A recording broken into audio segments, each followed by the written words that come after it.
Everyone, Shrimati मोहरी देवी Tapadia girls college की YouTube channel में आपका फिर से स्वागत है।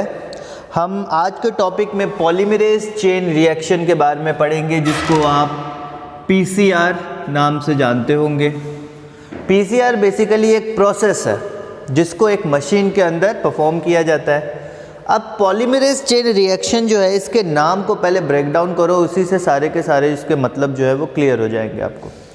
पॉलीमरेज चेन रिएक्शन, यहाँ दो शब्द हैं, एक शब्द है पॉलीमरेज, दूसरा शब्द है चेन रिएक्शन। ठीक, यहाँ पे पॉलीमरेज जो बोला जा रहा है वो बेसिकली बोला जा रहा है एक एंजाइम जो कि किसी मॉलिक्यूल का पॉलीमर बना है। ठीक है, पॉलीमरेज का यहाँ पे मतलब हुआ कि an enzyme that makes polymers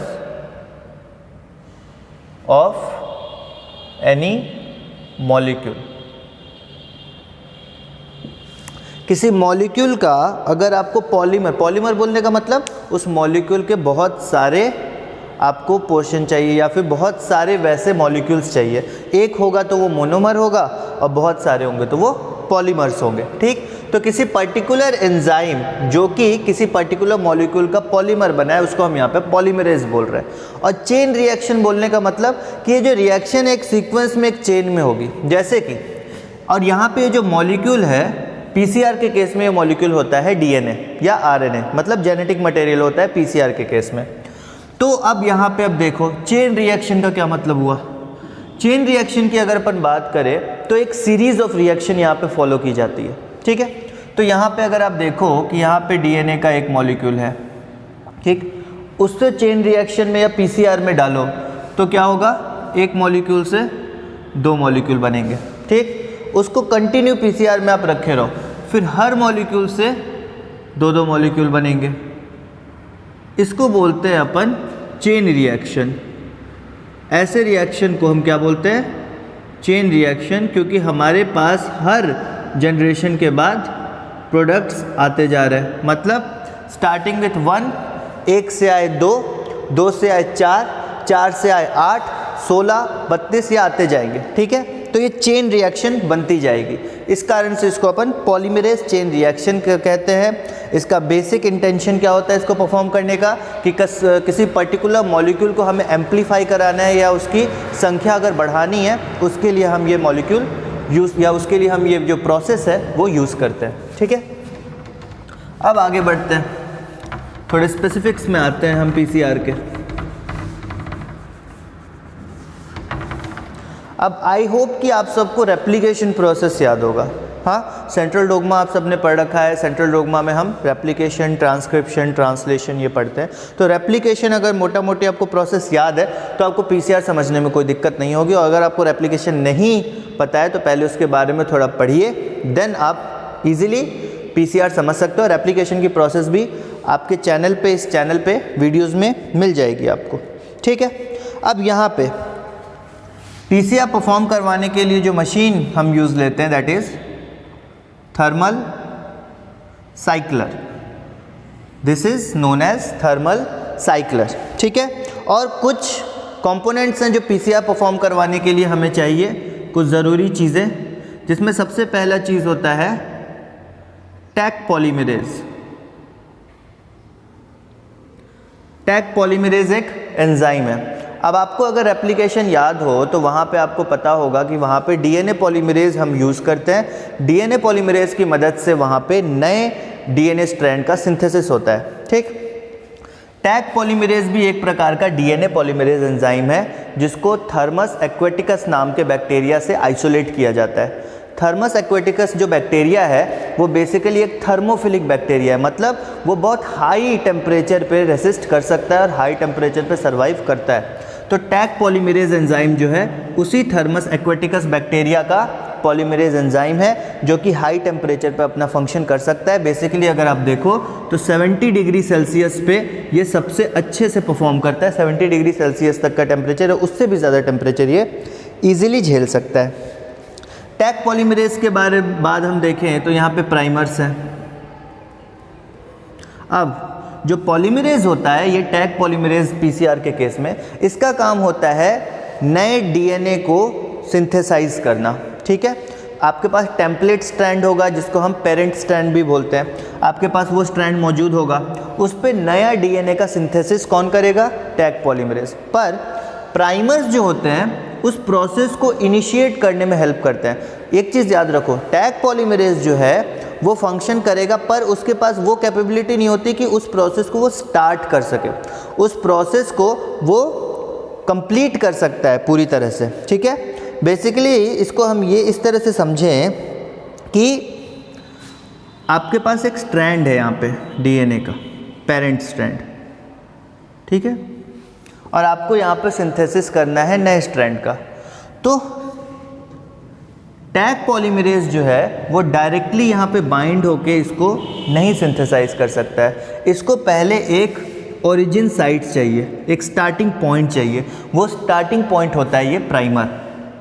ये प्राइमर जो होता है वो स्टार्टिंग पॉइंट होता है। प्राइमर जो है वो बाइंड कर जाता है आपके डीएनए सीक्वेंस के आगे और वहाँ पे जो टैग पॉलीमरेज है वो आता है और वहाँ से सिंथेसिस स्टार्ट करता है। ठीक है, तो इसको बेसिकली यही समझो कि प्राइमर्स जो है वो इनिशिएट करते हैं प्रोसेस और टैग पॉलीमरेज जो है वो उस प्रोसेस को बेसिकली प्रोपोगेट करता है। ठीक है, प्राइमर्स के बाद बात आती है यहाँ पे डीएनए टेम्पलेट्स की। प्राइमर्स के बाद में किसके बाद आती है? डीएनए टेम्पलेट्स की।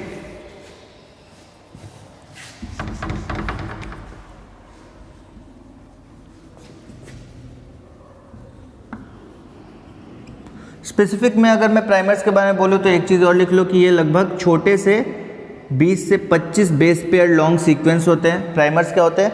छोटे डीएनए सीक्वेंस ये भी होते हैं, 20 से 25 बेस पेयर लॉन्ग होते हैं। ये इनिशिएट कर सकते हैं आपके पॉलीमराइजेशन प्रोसेस को ताकि टैग पॉलीमरेज वापस आके उस प्रोसेस को आगे बढ़ा सके। ठीक है, मतलब ये स्टार्ट देते हैं। और दूसरी चीज़ कि ये जो प्राइमर्स हैं ये बेसिकली जिस डीएनए के सीक्वेंस को या जिस पोर्शन को आपको एम्पलीफाई करना है उसको फाइंड आउट करने में या पॉइंट आउट करने में भी हेल्प करते हैं। ठीक है, बात आती है नेक्स्ट डीएनए टेम्पलेट की। अब डीएनए टेम्पलेट क्या होता है?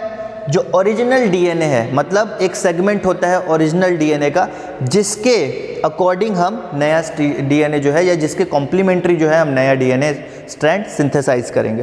ठीक, उसके बाद आती है न्यूक्लियोटाइड्स की बात।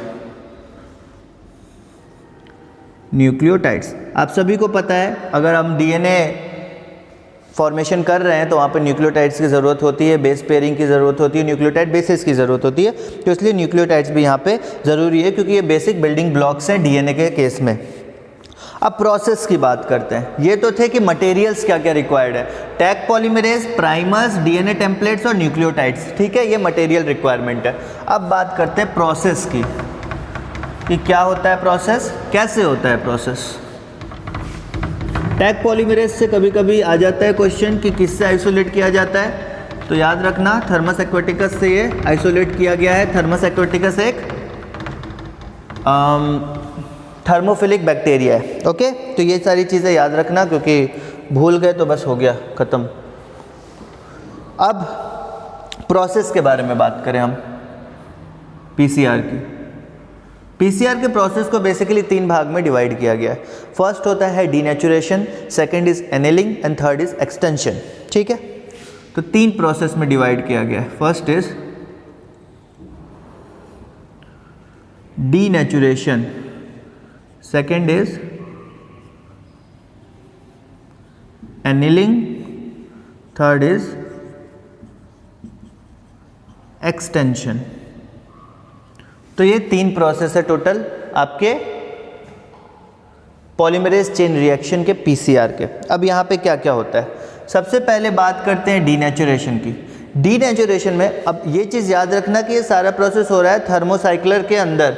ठीक है, थर्मल साइक्लर मशीन, ये याद रखना जो मशीन है वो क्या है, थर्मल साइक्लर। तो थर्मल साइक्लर मशीन के अंदर ये सारा प्रोसेस हो रहा है। ठीक, अब डीनेचुरेशन प्रोसेस का यहाँ पे मतलब है कि इस प्रोसेस में हम क्या करते हैं कि टेम्परेचर को रेज करते हैं, रेज टेम्परेचर कितना रेज करेंगे, 96 degree Celsius, 96 degree Celsius, 96 degree Celsius पे टेम्परेचर लेके जाएंगे। जब टेम्परेचर इतना हाई होगा तो जो डबल स्ट्रैंडेड डीएनए है वो टूट के 2 सिंगल स्ट्रैंडेड डीएनए में कन्वर्ट हो जाएगा। ठीक है, मतलब इस स्टेप के अंत में हमें 2 सिंगल स्ट्रैंडेड डीएनए जो है मिल जाएंगे। ठीक, सेकेंड प्रोसेस की बात आती है, वो होता है एनीलिंग। ठीक है, एनीलिंग की बात करें तो यहाँ पे बेसिकली क्या होता है, ये जो 96 डिग्री सेल्सियस है इस टेम्परेचर से हम उसको लो कर देते हैं, तो this is basically lower the temperature. 96 से हम कम करके अप्रॉक्स 52-54 तक ये टेम्परेचर लेके आते हैं, तो टेम्परेचर यहाँ पे एनीलिंग में लो किया जाता है। लो करने का कारण ये होता है कि जब प्राइमर्स को बाइंड करना हो तो वो इतने हाई टेम्परेचर पर बाइंड नहीं कर पाते हैं, तो प्राइमर्स को बाइंड करने के लिए हमें टेम्परेचर जो है कम करना पड़ता है। डीनेचुरेशन में टेम्परेचर 96 डिग्री किया, दोनों स्ट्रैंड अलग अलग हो गए। ठीक है, एक चीज़ याद रखना कि यहाँ पर टैग पॉलीमरेज का अभी तक कोई रोल नहीं आया है, टैग पॉलीमरेज अभी तक नहीं आया है, अब आएगा। एनीलिंग में क्या हुआ, टेम्परेचर कम किया गया ताकि प्राइमर्स बाइंड हो सके, और प्राइमर बाइंड हो गए तब नेक्स्ट प्रोसेस में एक्सटेंशन, जहां पे टेम्परेचर फर्दर बढ़ाया जाएगा, फर्दर राइज इन टेम्परेचर, और वो टेम्परेचर कितना रहेगा, 72 degree Celsius, 72 degree Celsius temperature लेके जाया जाएगा। एनीलिंग में जो प्राइमर बाइंड हो गए थे, अब यहाँ पे एक्सटेंशन में क्या होगा, टैग पॉलीमरेज बाइंड करेगा प्राइमर से, टैग पॉलीमरेज का एक्शन होगा यहाँ पे चालू, मतलब टैग पॉलीमरेज का एक्शन या टैग पॉलीमरेज एक्टिविटी स्टार्ट होगा, मतलब यहाँ पे न्यू स्ट्रैंड की सिंथेसिस स्टार्ट हो जाएगी, न्यू स्ट्रैंड सिंथेसिस यहाँ पे स्टार्ट हो जाएगी एक्सटेंशन के बाद। क्योंकि टैग पॉलीमरेज मैंने बताया 70 से ऊपर का अगर टेम्परेचर आता है तो ये सबसे एक्टिवली वर्क करता है। ठीक है, क्योंकि ये थर्मल बैक्टीरिया से या थर्मोफिलिक बैक्टीरिया से लिया गया है, इसलिए हाई टेम्परेचर पे ये इजीली वर्क करता है टैग पॉलीमरेज। ठीक, तो ये बेसिक आपका पूरा डीनेचुरेशन, एनीलिंग एंड एक्सटेंशन, ये 3 प्रोसेस मिला के पीसीआर का प्रोसेस कंप्लीट होता है। देखा जाए तो बहुत सिंपल प्रोसेस है, पर काफ़ी रिवॉल्यूशनरी प्रोसेस है अगर आप बायो के फील्ड में देखें तो, क्योंकि इस प्रोसेस का बहुत वास्ट उपयोग है, बहुत जगह यूज़ किया जाता है।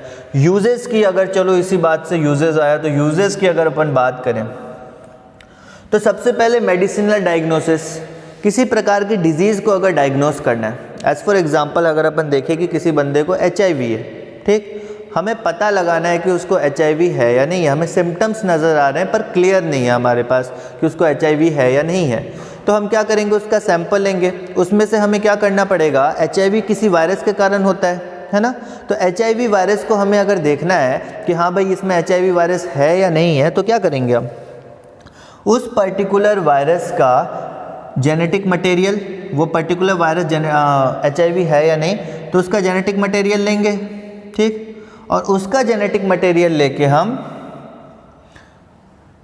एम्प्लीफाई करवाएंगे, जेनेटिक मटेरियल लेके क्या कराएंगे, एम्प्लीफाई करवाएंगे पीसीआर में, मतलब उसके जेनेटिक मटेरियल से बहुत सारा सेम जेनेटिक मटेरियल बनाएंगे ताकि हम उसकी स्टडी कर सकें। इन्हीं प्रोसेसेस के कारण कई सारे डिजीज़ की डायग्नोसिस हो पाती है।